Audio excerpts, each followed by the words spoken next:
Today we're going to talk about another feature that is MotoGP only, and that's the use of carbon brakes.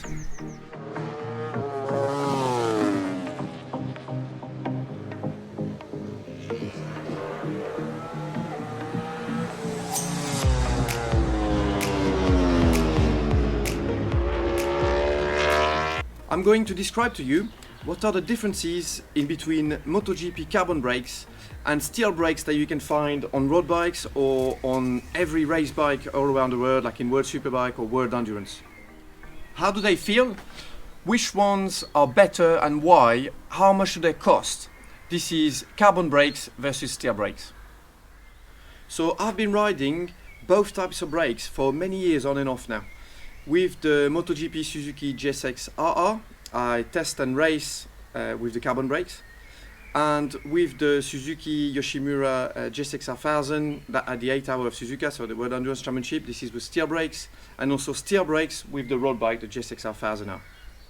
One very important and fundamental point here is that both systems, carbon and steel, deliver a very similar maximum braking power. What I mean by this is that the braking phase and the braking force is actually not limited by the type of brakes. It is limited by two other factors. Number one, the front tire squash and grip, eventually locking. And number two, the rear of the part of the bike, the rear wheel that comes up. So when you brake very hard, you have a lot of transfer to the front. The rear wheel is very often up in the air, and the rider has to release the front brake pressure a little bit to just put the rear wheel back down. So you're going to tell me, if the braking power is similar with both, well, what's the difference then? Well, actually, there's quite a few. Number one, the feel. So steel brakes have much more bite. Basically, they work from a very low temperature range. They work immediately, and this is why they're used on road bikes and many applications here on the road and for the everyday use, because they actually work immediately, even if it's freezing outside or whatever the temperature or the conditions. Immediate bite. So this is a big difference. On the other hand, if steel brakes reach above 600 degrees Celsius, they start to lose efficiency because of the material properties. Carbon brakes are much more progressive. They basically start braking harder as they get hotter. The efficiency of the braking gets better with heat. The optimal working temperature for carbon brakes is in between 200 and 800 degrees. So below 200 degrees, they actually don't work very well at all. That's why we don't find them on road bikes. As they get hot, the braking power increases tremendously. To use an image about how they feel, I'd say that steel brakes are like a cobra snake. They just have a lot of bite and they just attack really aggressively. And carbon brakes is a lot more smooth, so it's more like a boa constrictor. If it gets hold of you, it's going to squeeze you with relentless strength. Brake calipers are also of different spec. So steel brakes are designed to work at about 120 degrees Celsius maximum. Carbon brakes 200, so everything is hotter with the carbon brakes. For both systems, riders have a little wheel on the left hand, and this is to adjust the distance of the front brake lever from the grip. So you can as well put it further or put it closer. Now, carbon brakes are much more consistent with this. With steel brakes, you found yourself around tracks, especially the demanding tracks, where you have to adjust quite a lot to get the best feeling with the lever. Carbon brakes are much more consistent. This is because they are designed to work with more heat, and they are more heat resistant. They dissipate the heat in a better way. So overall, they work in a more efficient way. Number two, the weight. Now, this is quite a big difference, and I'm going to explain to you why. So steel discs are roughly about 1.4 kilo each, and carbon discs are, depends on the spec, in between 1 and 1.2 kilo. Steel pads, 125 grams per pad. There's 4 pads, so that's 500 grams. Carbon pads, 50 grams per pad, so 200 grams for the 4 pads. The most important thing here is the disc saving weight, because this is an unsprung mass.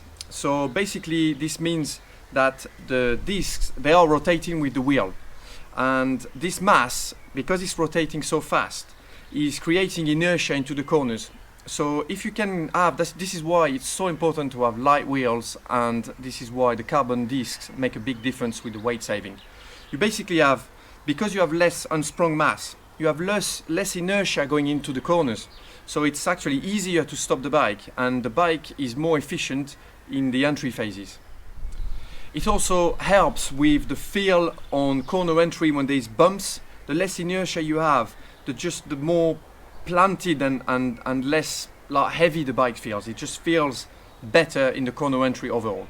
Another advantage is that less unsprung mass offers a better acceleration out of the corners. How about settings available for both material? So the philosophy behind this is very similar. We have, for example, the possibility of bigger discs. Bigger discs will offer more power for the same effort on the lever, but they will also offer a weight penalty, so more unsprung mass.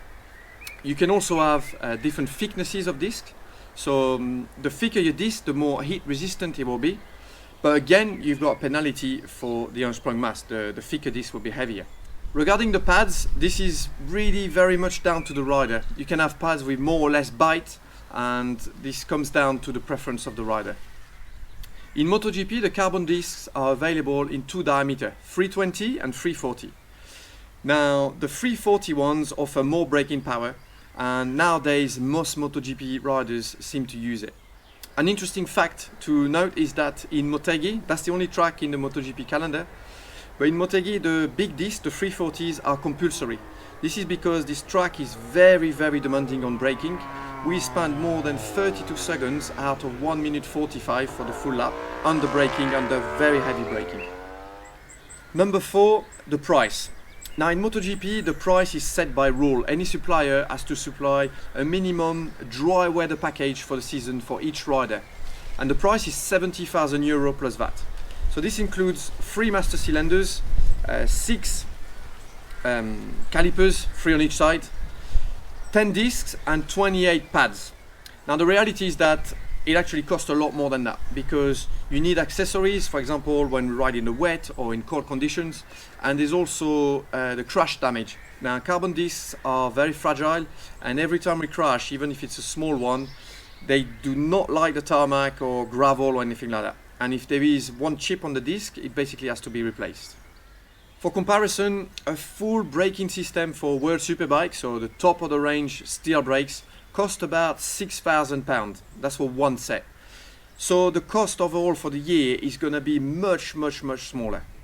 So steel brakes are very versatile. They work basically by any temperature. They're just very good, and this is why we found them on road bikes and everywhere. They're just easy to use.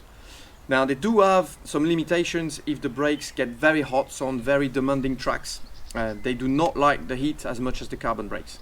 On the other side, carbon brakes need a minimum working temperature. So basically, underneath 200 degrees Celsius, they don't work very well. So this is why we don't find them on road bikes or scooters or whatever. Carbon brakes used to be a bit of a nightmare with the conditions. So before, it was actually a nightmare for the mechanics more than us, the riders. But before, when the conditions were changing, so say dry, we were with carbon brakes, and they would not work in the wet. So we had to swap back to steel brakes. So it was a bit of a nightmare for the mechanics, and if we had to swap bikes during the race or anything like that. But this is not the case anymore. The last 2 years, I'd say even better, the last year, the carbon brakes have made tremendous progress with the way we can use them. So we can use them now even under heavy rain. We have special protections on the discs to keep the heat, and they actually work really well in the wet. The first race where we really saw that difference was Motegi 2 years ago. So the race was very wet, horrendous conditions, and the 9 riders at the top 9 in MotoGP were using carbon brakes.